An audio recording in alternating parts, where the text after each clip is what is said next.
শুধু তিনার বাবার জমিদারি ভরতপুরে ঢুকবে, বড়ুয়ায় ঢুকবে, নওদায় ঢুকবে, সে বেলডাঙ্গাতে ঢুকবে, রেজিনগরে ঢুকবে, এই তো তাদের।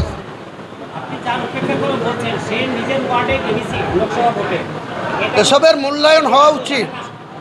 নিজে লোকসভাতে সে নিজে জেলার সভাপতির দায়িত্ব থেকে তার নিজের ওয়ার্ডে 3 নম্বর হয়েছে। 1 নম্বর কংগ্রেস, 2 নম্বর বিজেপি, 3 নম্বরও হয়েছে। তাহলে এসবের মূল্যায়ন আবার তারা পুরস্কৃত হচ্ছে, এই তো ব্যাপার। অবশ্যই হচ্ছে। তারা তো গোষ্ঠীদ্বন্দ্বেই ব্যস্ত আছে। তারা নিজের পদকে কি করে আটকিয়ে রাখবো, পদ যাতে না যায়, যেন তেন প্রকারে মানুষের কি হলো তা নিয়ে তো তাদের কোনো মাথা ব্যথা নাই।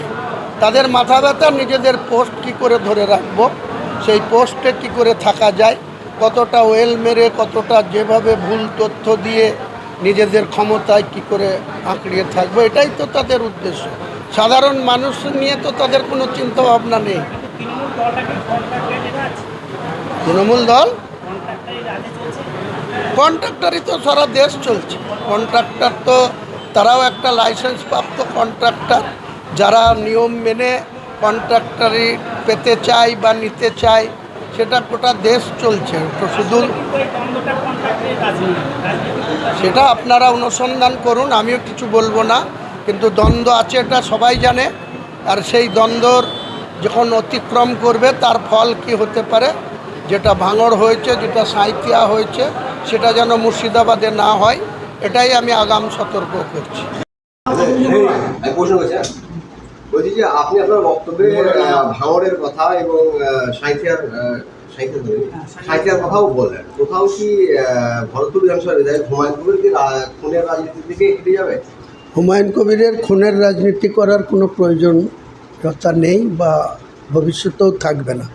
কিন্তু আমি আশঙ্কা করছি যে লাভপুর বিধানসভার অন্তর্গত সাঁইথিয়া থানার অন্তর্গত পীযূষ ঘোষ, যিনি একজন অঞ্চল তৃণমূলের সভাপতির দায়িত্বে ছিলেন, তিনি তেনার বাড়িতে ছিলেন। তাকে কে বা কাহারা তাকে ফোন করে ডেকে নিয়ে গিয়ে তাকে প্রাণঘাতী হতে হলো, তাকে তার মৃত্যু কোলে ঢলে পড়তে হলো।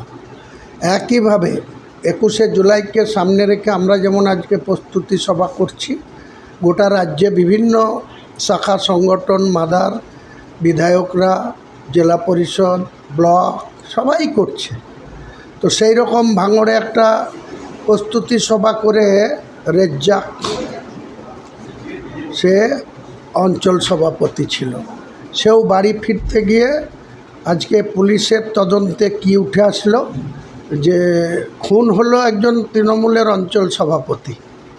আর খুন করলো যারা আসামি, তারাও তৃণমূলের কেউ 2023-এর পঞ্চায়েত নির্বাচনে তৃণমূলের লোগোতে তারা প্রার্থী ছিল। এটা আমি অত্যন্ত দুঃখজনক, মর্মান্তিক। আমি একজন তৃণমূল কংগ্রেসের বিধায়ক হিসাবে আমরা এই ধরনের রাজনীতি কোনোদিনই কাম্য নয় বা কোনোদিনই চাই না। কারণ মরছেও তৃণমূল, মারছেও তৃণমূল, জেলে যাচ্ছেও তৃণমূল। তাহলে দলের আগামী দিনে যারা জেলা বা ব্লক নেতৃত্ব দিচ্ছে, রাজ্যের সর্বোচ্চ নেত্রী বা নেতা কী করবে? কিন্তু আমাদেরকে সংশোধন হতে হবে, আমাদেরকে মানুষকে সঙ্গে নিয়ে মানুষের কল্যাণে কাজ করতে হবে। আজকে যেভাবে সাঁইথিয়াতে আমরা সূত্র পাচ্ছি যে সেখানে একটা বালির ঘাট ছিল, বালি তোলাকে কেন্দ্র করে হয়েছে।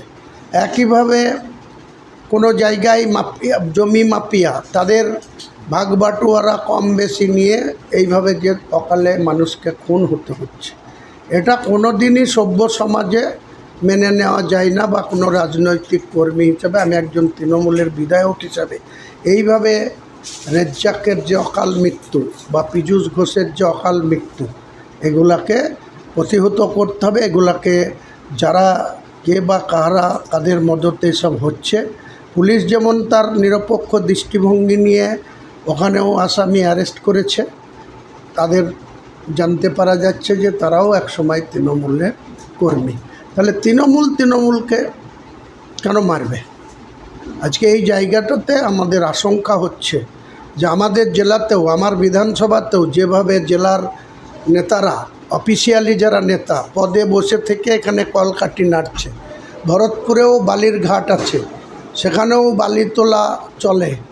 কাজে সেই সব নিয়ে যেন কোনো তৃণমূল কর্মীকে আগামী দিনে মৃত্যুবরণ করতে না হয়, তাই আমি আগাম করে সতর্ক করছি জেলার নেতাদের যে আপনাদের সতর্ক থাকা উচিত, বা যারা এই সমস্ত অসামাজিক কাজে বা জমি মাফিয়া হিসাবে বা বালির ঘাট থেকে তোলার সঙ্গে যুক্ত আছে, তাদের অবিলম্বে তদন্ত করে তাদের সেই যে ক্ষমতা দিয়ে রাখা হয়েছে সেই ক্ষমতা থেকে সরান এবং ক্ষমতা কেড়ে নেন। তা নাহলে আগামী দিনে এই ধরনের ঘটনা যাতে এখানেও না ঘটে তার আশঙ্কা আমি করছি। আপনার উজ্জ্বল ভবিষ্যতের একমাত্র দিশারি, জ্যোতিষ জগতে অদ্বিতীয় ডক্টর অঞ্জন শাস্ত্রী। দেখুন জ্যোতিষ অঙ্গনে অঞ্জন প্রতি রবিবার ঠিক রাত 12টায় শুধুমাত্র TV9 বাংলায়।